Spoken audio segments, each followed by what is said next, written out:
The Signal Oil program, The Whistler.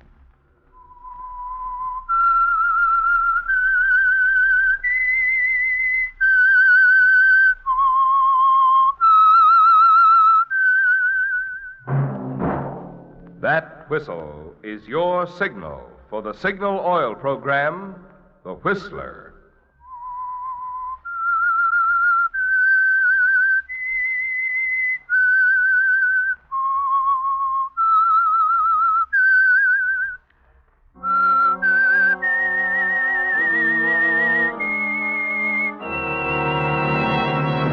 I am the Whistler, and I know many things, for I walk by night. I know many strange tales hidden in the hearts of men and women who have stepped into the shadows. Yes, I know the nameless terrors of which they dare not speak. Yes, friends, it's time for the Signal Oil program, The Whistler, rated tops in popularity for a longer period of time than any other West Coast program in radio history. And Signal gasoline is tops, too, tops in quality. It takes extra quality, you know, to give you extra mileage. And Signal is the famous Go Farther gasoline. So look for the Signal circle sign in yellow and black that identifies friendly dealer-owned Signal stations from Canada to Mexico. And now the Whistler's strange story, The Dark Room.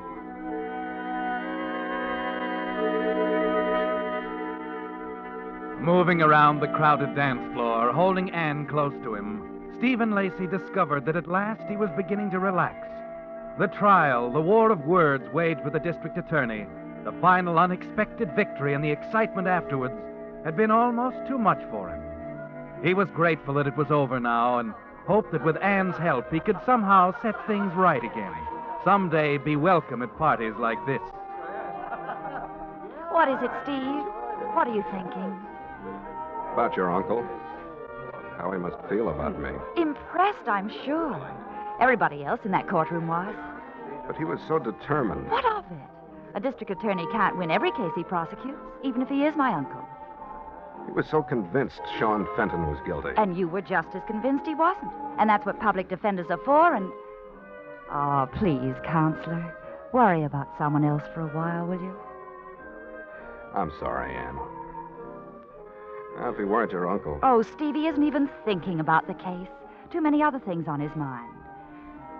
You know why he's giving this party, don't you? He's running for governor. Governor? I had no idea. Yes, he's announcing his candidacy tonight. Oh, there he is now. Uncle Frank! Uncle Frank! Yes? Oh, Anne, everything all right? Good evening, Mr. Keniston. Lacey? Why, everything's wonderful. We just wanted to wish you luck on your speech tonight, Uncle Frank. Lacey, I'd like to talk to you for a minute. To me? Of course. Excuse us a minute, Anne? Do I? Oh, all right. Please don't be too long. We'll go out on the terrace. Won't be interrupted. Nice night. Yeah. I'm sorry about today, Mr. Keniston. But I argued that case the way I saw it. And very neatly, too. I think you proved to the jury that Sean Fenton was quite innocent. You mean I didn't prove it to you? Yes, you did. Oh. Then that's what you want to tell me, that it's all over. No, Lacey. It's just beginning. I'm far from through with Sean Fenton. What? Lacey, you're new to this business. I don't think you've learned that there's often more to a case than just what's being presented. I don't follow you. Fenton has a past record. Served time twice for embezzlement and I know forgery. all about that, but it's a past record. You proved he was clean on this last count. But I know the man's a menace to society, and I'm going to put him behind bars. I see. Matter of fact, I got an anonymous call tonight. Somebody who suggested that we look up a man in Seattle, a fellow named Josh Hogue. What about him? Well, Hogue wants to talk for some reason. Tell us some things we ought to know about Sean Fenton. Some things that might prove a lot more important than a forgery charge. Mr. Keniston, are you telling me you'd put any stock in an anonymous telephone call? Well, I'm telling you things I think you ought to know for your own good and my niece's. I happen to believe this tip. I'm sending a man to Seattle the first thing in the morning. I'll bet you do. To make yourself look good. And what do you mean by that? You're right, Mr. Keniston. I am new in this business. But not so new that I can't smell cheap publicity for a political campaign. Why, you ungrateful. Must have been a big disappointment. On the night you announced your candidacy, the papers couldn't also say you just won another case. Why, you'll be sorry you said that. Because I upset your apple cart? Well, you're not through. You're going to fight the case in the papers. Scrape up a... Uncle Frank. Go inside, Ann. We're talking. No, you're not. You're quarreling. Steve, I want It's you to... all right, Ann. We can settle this if you'll only go in... No, don't stay, Steve. It won't settle anything. Ann. I want you to go, Steve, right now. Please. But... All right, I'll go. Good night, Ann. I'll call you tomorrow.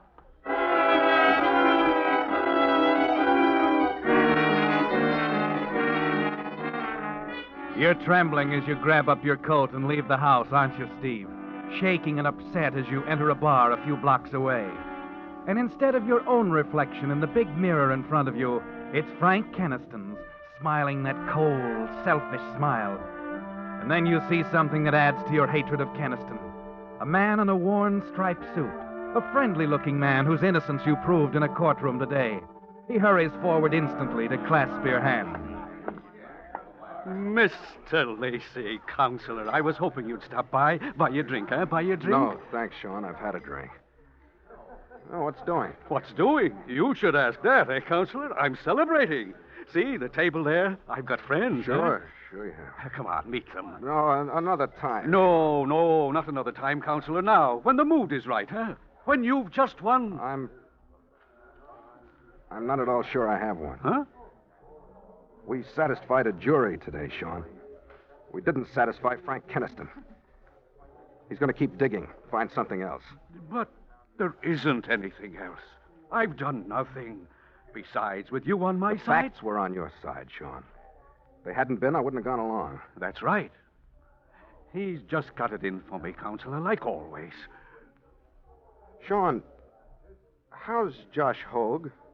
Who?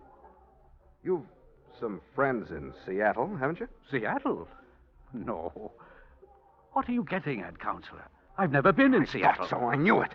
He's trying to dig up something on you to help his campaign. Forget it, Counselor. I'd like I'm to not get back afraid. there and really now, wait show a him. minute, Counselor. You can't go anywhere like this. Now, whatever it is, stop it. Put it out of your mind. It's huh? not so easy. Keniston claims he got a phone tip from someone in Seattle tonight. He's threatening to use it against you. But the case is over. He can. Oh, look, Counselor, there's no need to worry. Let's forget it. Come on now, stay with me. Meet my friends, huh? I don't Let know. me buy you that drink, huh? My privilege. And we'll talk about other things. Bartender, Dave. Yeah. Fix the drinks, huh? Drinks for everyone.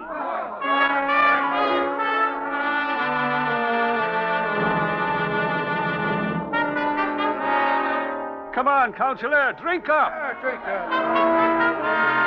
Any friend of Sean's is a friend of mine. I'm buying, Counselor. Around again, bartender, around again.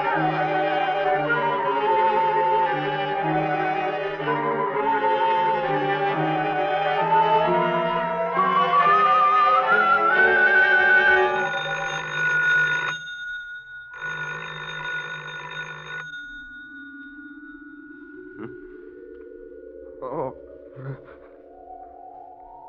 I thought I heard the phone. Where?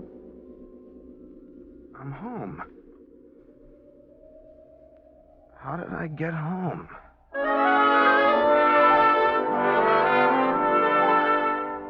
Yes, Steve. You sink back, surprised to find yourself lying half-dressed in your own bed. For a few moments, you stare up at the ceiling, unable to remember anything. Then, as you doze off, you have a vague impression of walking into a darkened room, of sharp words, a struggle. Who was it?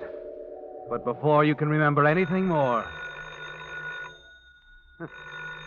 Oh, the phone again.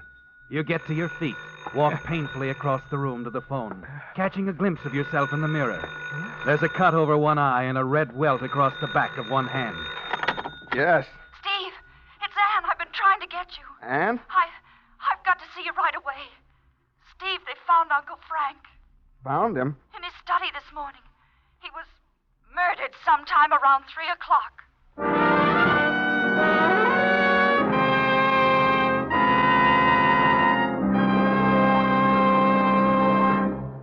the prologue of The Dark Room, the Signal Oil Company is bringing you another strange story by The Whistler. But first, friends, a question. What gasoline is known as the Go Farther gasoline? Well, if you've lived out west any length of time, you know that Signal is known from Canada to Mexico as the Go Farther gasoline. Now, naturally, we're mighty proud of Signal's famous mileage. But even more so, we're proud of the extra efficiency Signal gasoline gets from your motor, which makes such mileage possible.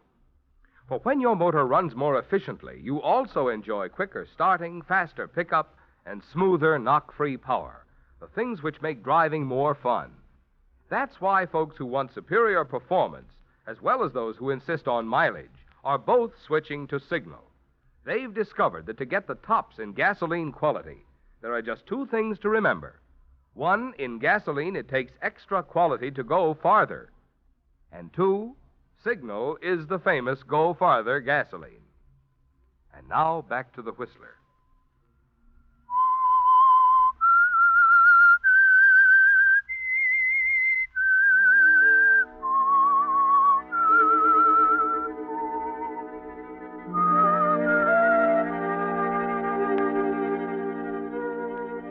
It's coming back to you, isn't it, Steve? As you stand at the telephone there, listening to Ann. You remember the quarrel with District Attorney Frank Keniston, the party with Sean and his friends, then awakening in your own room. And suddenly the terrible nightmare returns. Again you recall walking into that darkened room, and now it seems to be Frank Keniston's study and the man with whom you struggled. Steve! Steve, what's wrong, Steve? You hang up on Ann, abruptly, afraid to talk to her, to see her until you find out for sure. You do your best, taking care of your cut face, the bruised hand, then dress and go downstairs to talk with Mrs. Everett, the apartment house manager. There are a few things you must know, Steve, answers you might have to have for the police. Why, yes, I heard you come in, Mr. Lacey, a little after midnight. Midnight. You're sure of the time? Oh, quite sure. You see, I'd been to a bar. Oh, I knew that, Mr. Lacey. You were not exactly quiet coming Well, in. I'm sorry. There was a little celebration after the Oh, trial. you don't have to apologize, Mr. Lacey. Nice to know you're human. You're so quiet and reserved. You're certain it was me that you heard, Mrs. Everett? Oh, yes. You woke me up. My apartment being right under the stairs here. Yes, I'm sorry. And then when you came down, I opened the door to see if you were all right. I came back down? Yes, and went out again. No. I didn't hear you come in the second time. You must have been feeling a little better. Mrs. Everett, did you actually see me going out? Oh, absolutely. You were wearing that checked overcoat of yours. Just going through the front door as I glanced out. My coat. Where is... I must have left it someplace.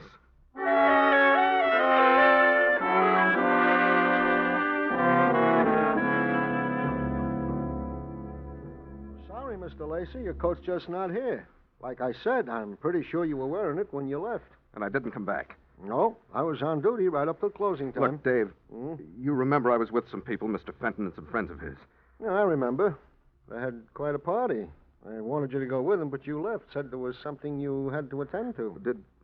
Did I mention what it was, Dave, or where I had to go?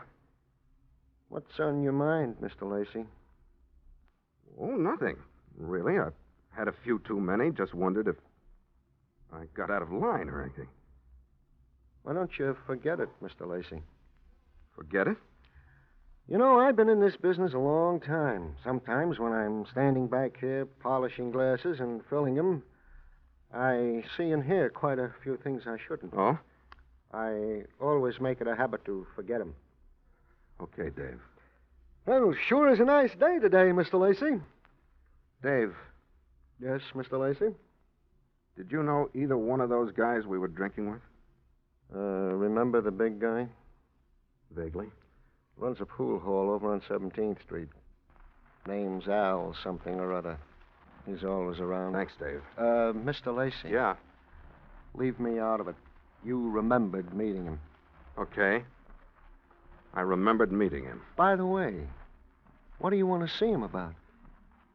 As you said, nice day today, isn't it?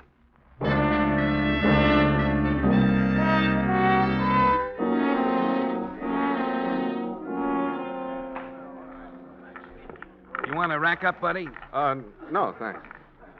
Al around? You got business with him? Yeah, we're old friends. You see him around? That's him. Back there, isn't it? Last table? Yeah. Al, somebody wants to see you. Send it back. Go ahead, buddy.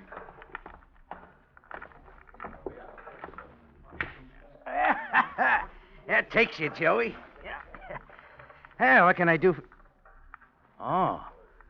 Well, how you feeling this morning? I'm all right, Al.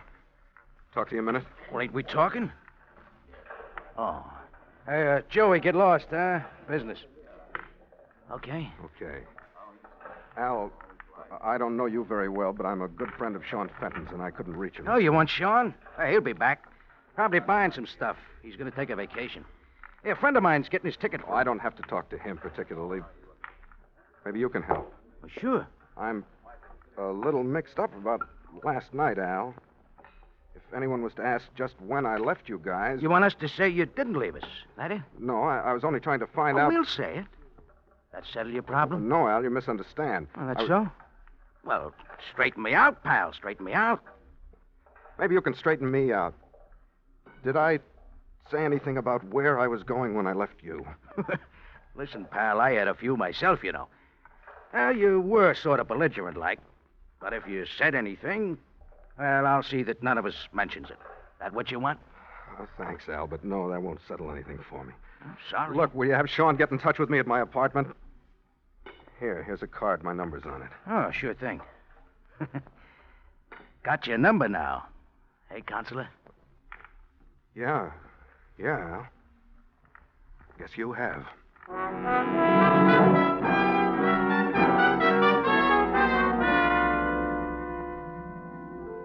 You find your overcoat, Mr. Lacey? No, Mrs. Everett. Sorry to trouble you again, but... Well, now I've misplaced my keys. Or left them in the apartment. Locked out, Mr. Lacey. Well, this is your day. I'll get you another one. Thanks. Anybody around asking for me? Your young lady called. Oh? Seemed awfully upset. There you are. She tried your number, then she rang me. She wanted you to call her back as soon as you got in. Yeah, well, thanks, I will. Say, is she related to the attorney Kinston? You know, the one Yes, who was... that's his niece. Oh, poor thing. And no wonder. I was just reading about it. Horrible, the things that happened Yeah, well, to these thanks girls. for the key, Mrs. Everett. I'll return it as soon as I find mine. Oh, and one more thing. I almost forgot. A package came for you. Package? Yes, it's right here. You know, come to think of it, perhaps this is your overcoat. Someone could have found it and mailed it. It's probably a suit I ordered. Mrs. Everett, do you mind if I use your phone a moment? Oh, not at all. Go right ahead. If you'll excuse me, I left my eye in the Yes, car. of course. Thank you.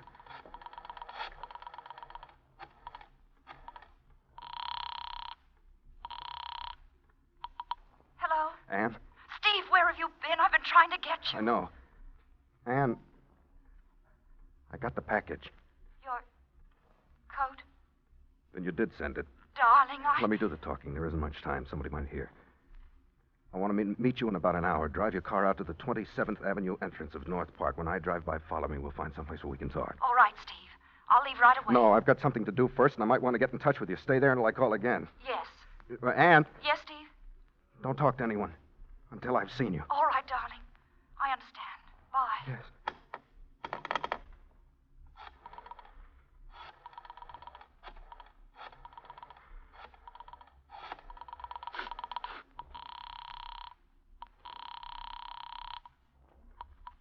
Fairview Hotel. Has Sean Fenton come in yet? Fenton? Yeah, he's back. Want him? No, I'll be right over.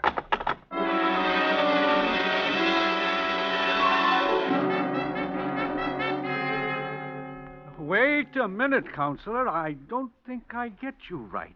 I'd do anything to help you. I want a but- passport, Sean. Personal papers. Anything I might need. But you asking me to do a forgery job? That's what I'm asking. But I... Oh. I get it. Huh? You're not sure about me. You're putting me to the test, eh? Well, you've got nothing to worry about. No. No more of that for me. Sean. No, I won't go back on my word to you, Counselor. You're talking to an honest man. Sean. Yes, This isn't anything like that. This has to be done. I'm in a jam. You, Counselor. I read in the papers. Never mind what you read in the papers. I need those passports. You once told me, Counselor, it does no good to I'll run. decide the points of law. Will you do what I ask? All right, Counselor. I'll get a name from the old death notices at the library. You'll need some photographs. All right, I'll get them. Old prints, not too clear. Okay. Not a word to anybody, Sean. Would I dare say anything? No. When can you have the passports ready? Tonight, 10 o'clock maybe. All right, I'll call you. Oh, one more thing. What? Where are you going on this trip? South America. There's a boat leaving at midnight. It's a bad idea, Counselor. Bad idea. But I'll do it for you.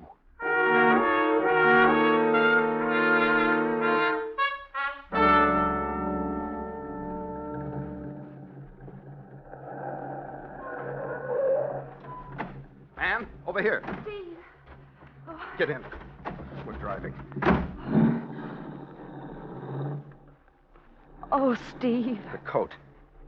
What about it? It was in the study, right close to... Did you discover the body? No, one of the servants. They notified me. They hadn't seen the coat. I got it out of the room and hid it. Anne. Steve, I've got to know, did you? I don't remember anything. I did threaten to go back. You found my coat. What other answer is there? Oh, Steve, what are we going to do? We're not going to do anything. I'm going to take you back to your car, and you're going to forget this. Forget me. Forget it ever happened. I can't, Steve. You know that. I can't. You've got to. It's bad enough that I'm in it. I can't let you. Oh, Steve. Steve, darling.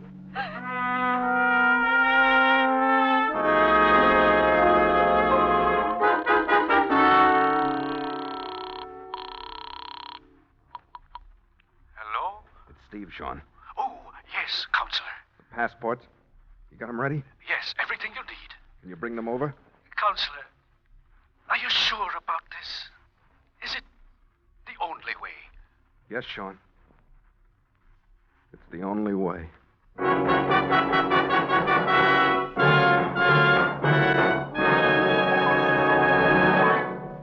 The Whistler will return in just a moment with a strange ending to tonight's story. Meantime, here's another reminder about the free safety service which signal dealers are featuring this month. I'm referring to the checkup without charge of your fan belt and radiator hose. You know, of course, the importance of a sound, properly adjusted fan belt. It keeps your cooling system operating efficiently and helps keep your battery up. Also, I don't have to warn you of the hazards of a leaky or weakened radiator hose. Yet it's a fact most people never give a thought to these two little items until they fail completely and more serious trouble develops. That's why signal service stations are offering this free checkup. As independent businessmen with a personal interest in keeping your goodwill, you'll find that signal dealers make a habit of going out of their way to give you little extra services like this. If you're not already a signal customer, a good way to see for yourself what I mean is to stop by your neighborhood signal service station this week and ask for this free fan belt and radiator hose checkup. And now, back to the Whistler.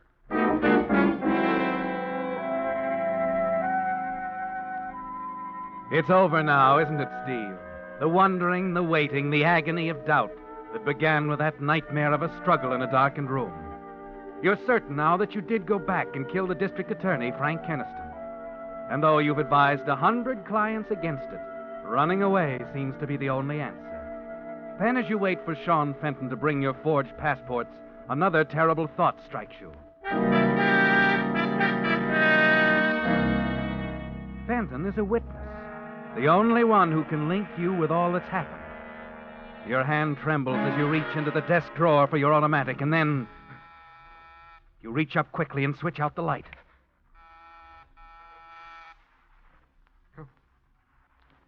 Come in.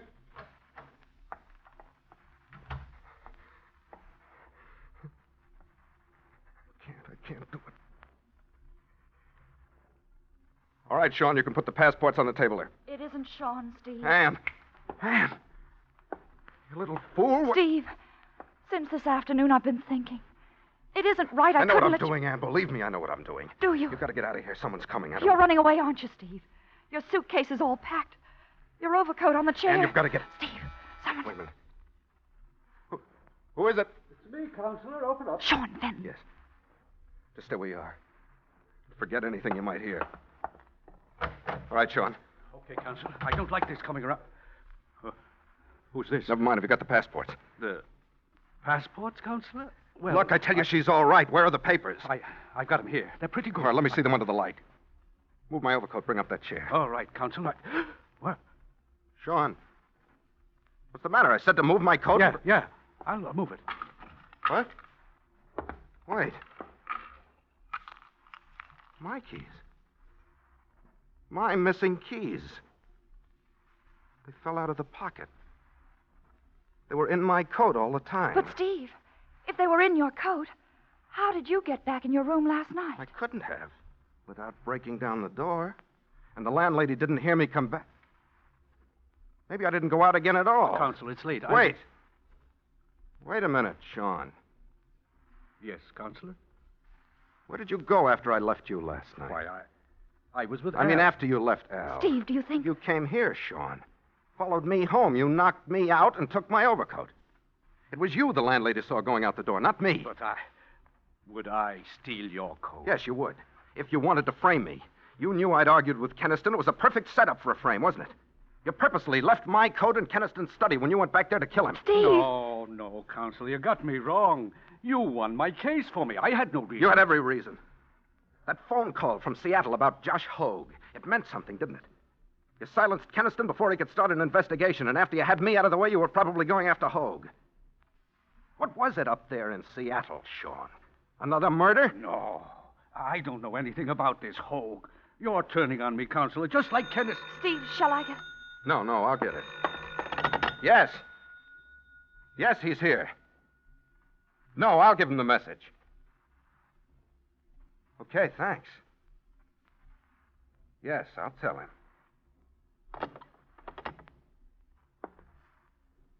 That was your friend, Al, Sean. He wanted me to tell you he managed to get those airplane tickets for your vacation in Seattle. No, don't move. Keniston was right about you from the beginning. He said you belonged behind bars, and that's where you're going. Except that when your murder trial is over, it won't be for long, Sean. Not for very long.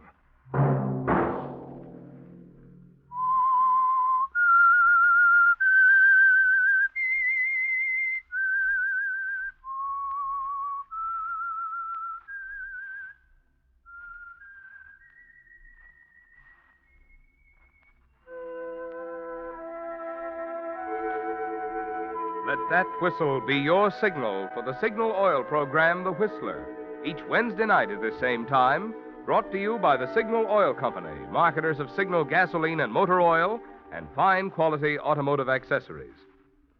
Signal has asked me to remind you, to get the most driving pleasure, drive at sensible speeds, be courteous, and obey traffic regulations. It may save a life, possibly your own.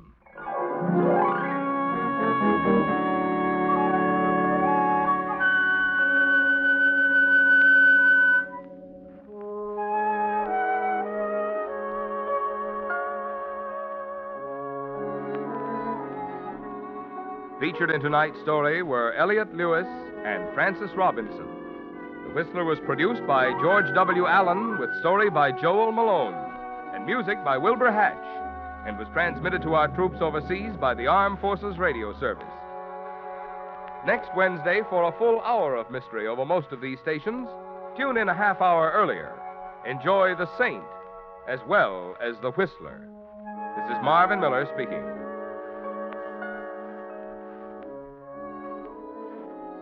This is CBS, the Columbia Broadcasting System.